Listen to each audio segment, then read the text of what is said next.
Leader of Iran's Islamic Revolution, Ayatollah Sayyid Ali Khamenei, has blasted U.S. President Donald Trump for threatening the Iranian nation.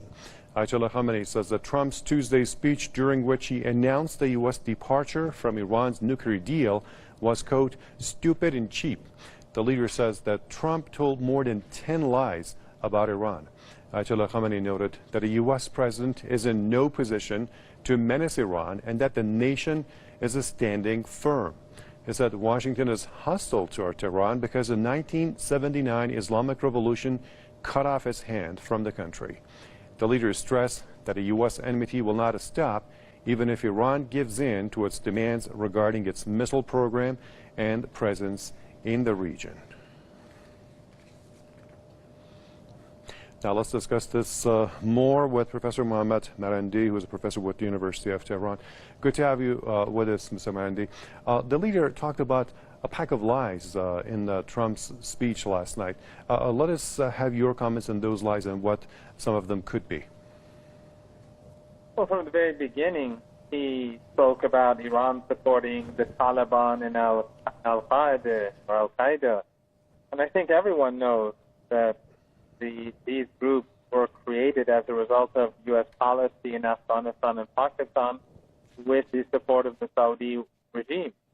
And the Wahhabi extremist ideology spread from there to different parts of the world. And what we now have as ISIS is actually a creation of Al-Qaeda. ISIS used to be Al-Qaeda before. And we know from the WikiLeaks documents that Clinton herself admitted that the Saudis were funding ISIS in 2014. Of course, all this was done with the consent of the United States. These countries, under no circumstances, would they carry out the attacks without their support. But the point is that Trump's speech throughout was based on dishonesty.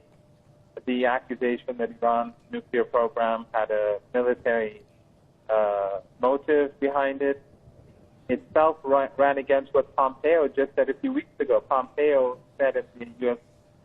Senate Foreign Relations Committee, when he was still the CIA and he wanted to become the head of the State Department, he admitted that before the nuclear agreement, Iran was not pursuing a nuclear weapon. And this is extraordinary. That basically the head of the CIA unwittingly destroyed 15 years of anti-Iranian propaganda. The reason why he said it, by the way, is because he wanted to say that if the U.S. exits the agreement, don't worry, Iran is not going to go after a nuclear weapon, because before the agreement, the Iranians were not pursuing a nuclear weapon.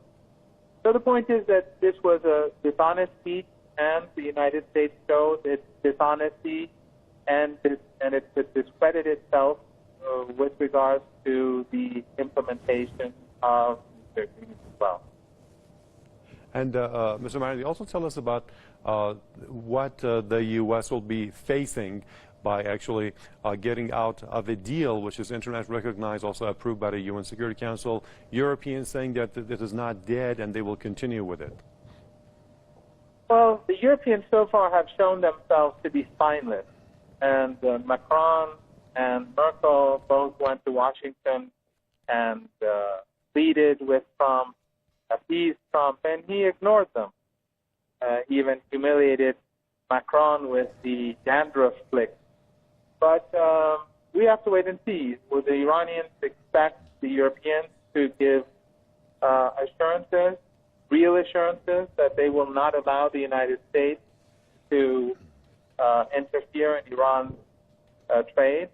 If the Europeans cannot give real and significant and meaningful assurances, then I think the deal is dead. And the world has changed. Iran's regional status today is greatly enhanced compared to years ago. Internally, I think everyone now recognizes that the Americans were dishonest and unreliable, and this strengthens the national unity of the country. And I think internationally, Asia is on the rise. The United States is, relatively speaking, more isolated than before. There are many opportunities for Iran that exist today that did not exist before. And since the sanctions were never really removed, because the nuclear deal was never truly implemented, the Iranians have constantly been facing the challenge of sanctions, so they are much better and better equipped today I see. To deal with them. All right, appreciate your comments. Mohammad Manadi, professor of the University of Tehran, joining me from Tehran.